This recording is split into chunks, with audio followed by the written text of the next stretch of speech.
Assalamualaikum warahmatullahi wabarakatuh. Perkenalkan, nama saya Ardila dari PJKRD NIM 1931041161. Nah, saya di sini akan menyelesaikan tugas dari psikologi yang bermateri kepribadian dan sikap dalam olahraga.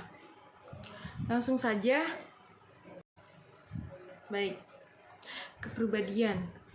Kepribadian merupakan ciri khas seorang dalam berpikir, bertindak, dan berperilaku dengan berbagai pengaruh yang dibawa, seperti dari lingkungan pendidikan maupun lingkungan sekitar, atau bisa disebut dengan sifat atau karakteristik yang sudah ada pada diri sendiri, pada diri seorang tersebut. Nah, pengertian kepribadian menurut para ahli.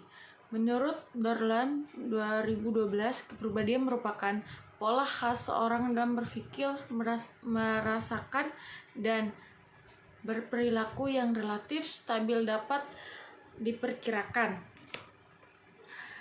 Sedangkan menurut Weller 2025, kepribadian merupakan jumlah total kecenderungan bawaan atau herediter dengan berbagai pengaruh dari lingkungan serta pendidikan yang membentuk kondisi kejiwaan seorang dan mempengaruhi sikapnya terhadap kehidupan. Nah, ada menurut Purwanto pada 2026, terdapat faktor-faktor yang mempengaruhi kepribadian, antara lain 1. Faktor biologis. Faktor biologis merupakan faktor yang berhubungan dengan keadaan jasmani atau seringkali pula disebut dengan faktor fisiologis seperti keadaan genetik, pencernaan, pernafasan, peredaran darah, kelenjar-kelenjar, saraf, tinggi badan, berat badan, dan sebagainya. Kita mengetahui bahwa keadaan jasmani setiap orang dilahirkan telah menunjukkan adanya perbedaan-perbedaan. Hal ini dapat kita lihat dari setiap bayi yang baru lahir. Ini menunjukkan bahwa sifat jasmani yang ada pada setiap orang ada yang diperoleh dari keturunan, dan ada pula yang merupakan pembawaan anak atau orang itu masing-masing. 2. Faktor sosial. Faktor sosial ini yang dimaksud di sini adalah masyarakat, yakni manusia-manusia lain di sekitar individu yang bersangkutan. Termasuk juga dalam faktor sosial adalah tradisi, adat istiadat, peraturan-peraturan bahasa, dan sebagainya yang berlaku di masyarakat itu. Sejak dilahirkan, anak telah mulai bergaul dengan orang-orang di sekitarnya, dengan lingkungan yang pertama adalah keluarga. Dalam perkembangan anak, peranan keluarga sangat penting dan menentukan bagi pembentukan kepribadian selanjutnya. 3. Faktor kebudayaan. Perkembangan dan pembentukan kepribadian pada diri masing-masing orang tidak dapat dipisahkan dari kebudayaan masyarakat di mana seorang itu dibesarkan. Beberapa aspek kebudayaan yang sangat mempengaruhi perkembangan dan pembentukan kepribadian antara lain yaitu A. Nilai-nilai atau values. Di dalam setiap kebudayaan terdapat nilai-nilai hidup yang dijunjung tinggi oleh manusia-manusia yang hidup dalam kebudayaan itu. Untuk dapat diterima sebagai anggota suatu masyarakat, kita harus memiliki kepribadian selaras dengan kebudayaan yang berlaku di masyarakat itu. B. Adat dan tradisi. Adat dan tradisi yang berlaku di suatu daerah, di samping menentukan nilai-nilai yang harus ditaati oleh anggota-anggotanya, juga menentukan pula cara-cara bertindak dan bertingkah laku yang akan berdampak pada kepribadian seorang. C. Pengetahuan dan keterampilan. Tinggi rendahnya pengetahuan dan keterampilan seorang atau suatu masyarakat mencerminkan pula tinggi rendahnya kebudayaan masyarakat itu. Makin tinggi kebudayaan suatu masyarakat, makin berkembang pula sikap hidup dan cara-cara kehidupannya. D. Bahasa. Di samping faktor-faktor kebudayaan yang telah diuraikan di atas atau sebelumnya, bahasa merupakan suatu faktor yang turut menentukan ciri-ciri dari suatu kebudayaan. Betapa erat hubungan bahasa dan kepribadian manusia yang memiliki bahasa itu. Karena bahasa merupakan alat komunikasi dan alat berpikir yang dapat menentukan bagaimana seorang itu bersikap, bertindak, dan bereaksi serta bergaul dengan orang lain. Milik kebendaan atau material possession. Semakin maju kebudayaan suatu masyarakat atau bangsa, makin maju dan modern pula alat-alat yang digunakan bagi keperluan hidupnya. Hal itu semua sangat mempengaruhi kepribadian manusia yang memiliki kebudayaan tersebut. Nah, sikap attitude adalah pernyataan evaluatif, baik yang menyenangkan maupun tidak menyenangkan, terhadap objek, individu, atau peristiwa. Stephen dan Timothy pada tahun 2008-92, hal ini mencerminkan tentang perasaan seorang dengan sesuatu. Ada 3 komponen utama dari sikap, antara lain yaitu 1. Kognitif atau evaluasi. Kognitif atau evaluasi adalah segmen opini yang meyakinkan dari sikap yang menentukan tingkatan untuk bagian yang lebih penting dari sebuah sikap. B. Afektif atau perasaan. Perasaan adalah segmen emosional atau perasaan dari sebuah sikap yang menimbulkan hasil akhir perilaku. Perilaku atau tindakan. Perilaku atau tindakan adalah sikap menunjukkan pada suatu maksud yang berperilaku dalam cara tertentu terhadap suatu atau seorang. Menurut Muklas dalam Bagus 2010,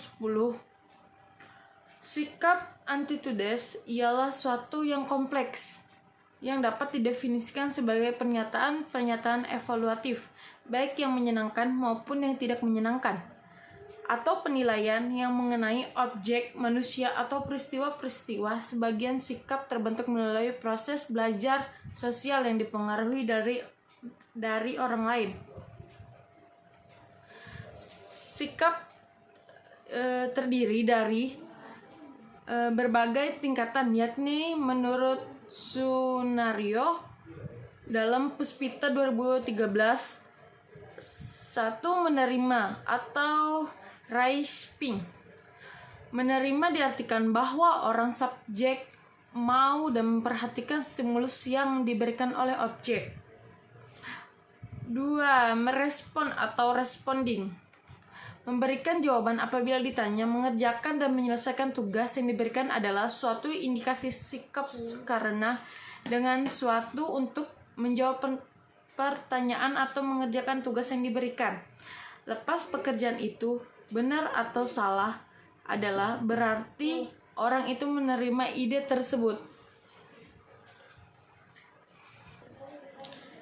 C. Menghargai atau valuing. Mengajak orang lain untuk mengerjakan atau mendiskusikan dengan orang lain terhadap suatu masalah adalah suatu indikasi sikap tingkat 3. Misalnya, seorang mengajak ibu lain atau tetangga saudaranya atau sebagainya untuk menimbang anaknya di posyandu atau mendiskusikan tentang gizi adalah suatu bukti bahwa si ibu telah mempunyai sikap positif terhadap anaknya. D. Tanggung jawab atau responsible.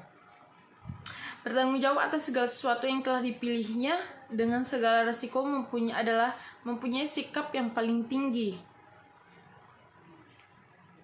Lanjut. 1. Perkembangan dan perubahan sikap. Kita lanjut lagi. Sikap dapat ditumbuhkan dan dikembangkan melalui proses belajar. Dalam proses belajar, tidak terlepas dari proses komunikasi di mana terjadi proses transfer pengetahuan dan nilai. Jika sikap merupakan hasil belajar, maka kunci utama belajar sikap terletak pada proses kognisi dalam belajar siswa. Menurut Bloom, dalam Suharyat 2009, serendah apapun tingkatan proses kognisi siswa dapat mempengaruhi sikap. Namun, demikian, tingkat kognisi yang rendah mungkin saja dapat mempengaruhi sikap, tetapi sangat lemah. pengaruhnya dan sikap cenderung labil. Proses kognisi yang dapat menumbuhkan dan mengembangkan sikap secara signifikan sejalan dan taksono-kognisi Bloom adalah pada taraf analisis, sintesis, dan evaluasi. 2. Cara pembinaan sikap. Pelatih dapat menetapkan sasaran dan tujuan yang akan dilaksanakan melalui latihan mental atau mental training. Berikut sistematika latihan yang dilatih: pendahuluan, latihan dasar, latihan mental, pemantapan atau pembentukan konsep diri. Pembinaan sikap dapat dilakukan dengan cara melatih mental atlet agar lama-kelamaan atlet sudah terbiasa dan dapat membentuk sikapnya secara permanen. Lanjut, berikut cara-cara dalam pembentukan mental. Ada A. Latihan pendahuluan. Latihan pendahuluan dibagi menjadi dua, yaitu 1. Menyiapkan keserasian perkembangan fisik dan mental atlet. Meningkatkan proses metabolisme dengan latihan pernapasan, relaksi, konsentrasi untuk menermakan fungsi-fungsi fisiologik dan psikologik. 2. Menyiapkan fisik dan mental atlet lebih siap menerima latihan mental untuk meningkatkan keterampilan. B. Latihan dasar. Latihan dasar mental training merupakan kelanjutan dari latihan pendahuluan mental training, yaitu lebih terarah untuk menanamkan landasan yang kokoh bagi perkembangan mental atlet. C. Latihan keterampilan dan penguatan mental. Latihan keterampilan dan penguatan mental dibagi menjadi dua, yaitu 1. Latihan keterampilan mental. Latihan keterampilan mental yaitu suatu keterampilan dalam menyiapkan diri menanggung beban mental, baik beban mental yang berupa hambatan-hambatan yang datang dari diri atlet itu sendiri, seperti kurang percaya diri, merasa belum siap melakukan pertandingan, mengatasi gejolak emosional, dan sebagainya. 2. Latihan menguatkan mental. Mengenai latihan penguatan mental atau mental strength training, yang ada pada hakikatnya yang dimaksudkan untuk meningkatkan ketahanan mental. Nah, itu dia hasil presentasi dari tugas materi saya, dari PPT saya. Kurang dan lebihnya mohon dimaafkan. Wabillahi taufiq wal hidayah. Wassalamualaikum warahmatullahi wabarakatuh. Terima kasih.